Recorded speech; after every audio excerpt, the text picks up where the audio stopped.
બનાસકાંઠા જિલ્લામાં આજે વરસાદનું જોર વધતા જળબંબાકાર જેવી સ્થિતિ સર્જાઈ છે। ખાસ કરીને ધાનેરા તાલુકામાં રેલ નદીમાં સવારથી જ પાણીનો ભારે પ્રવાહ શરૂ થતા સ્થાનિક વહીવટી તંત્રએ નદી કાંઠે આવેલા ગામોમાં સાવચેતી માટે અપીલ કરી હતી। જિલ્લામાં વરસાદી આફતને કારણે કોઈ મોટી મુશ્કેલી ઊભી ન થાય તે સુનિશ્ચિત કરવા માટે આજે જિલ્લા કલેક્ટર મેહર પટેલ જાતે ધાનેરા ખાતે પહોંચ્યા હતા। તેમણે ધાનેરા પ્રાંત અધિકારી કલ્પેશભાઈ ઉનડકટ પાસેથી વરસાદ અને વર્તમાન પરિસ્થિતિ અંગે વિગતવાર માહિતી મેળવી હતી। કલેક્ટર પટેલે સૌપ્રથમ ધાનેરાના રેલવે પુલ પર પડેલા ખાડાઓ બાબતે માહિતી મેળવી હતી। ત્યારબાદ તેમણે ધાનેરાની રેલ નદીની મુલાકાત લીધી અને નદીના પાણીના પ્રવાહ તેમજ સ્થાનિક ગામડાઓની પરિસ્થિતિનો તાગ મેળવ્યો હતો। જિલ્લા કલેક્ટર મેહર પટેલે જણાવ્યું હતું કે બનાસકાંઠા જિલ્લાના તમામ તાલુકાઓમાં કંટ્રોલ રૂમ શરૂ કરવામાં આવે છે, જેમાં રસ્તાઓ અને પાણી ભરાવા સંબંધિત ફરિયાદો લેવામાં આવી રહી છે। સ્થાનિક તંત્ર સંપૂર્ણ એલર્ટ પર છે અને તમામ પરિસ્થિતિને પહોંચી વળવા માટે સજ્જ છે।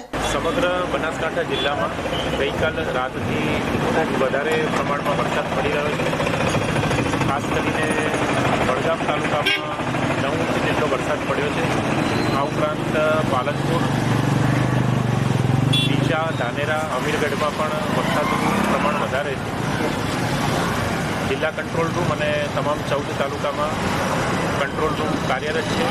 જ્યાં આગળ પાણી ભરાવાની સમસ્યા નોંધાઈ હતી ત્યાં આગળ તમામ સાઇટો લગભગ અત્યારે ક્લિયર કરી દેવામાં આવી છે। ધાનેરામાં પણ ઘણા લાંબા સમય બાદ રેલ નદીમાં આજે પાણી જોવા મળ્યું છે।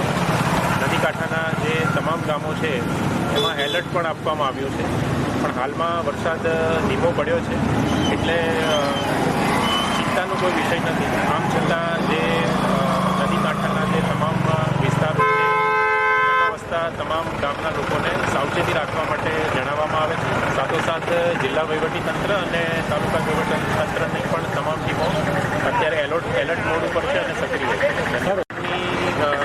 જાનહાની કે પશુઓને કોઈ નુકસાન થયું એવા કોઈ પણ સમાચાર રિપોર્ટ થયેલા નથી।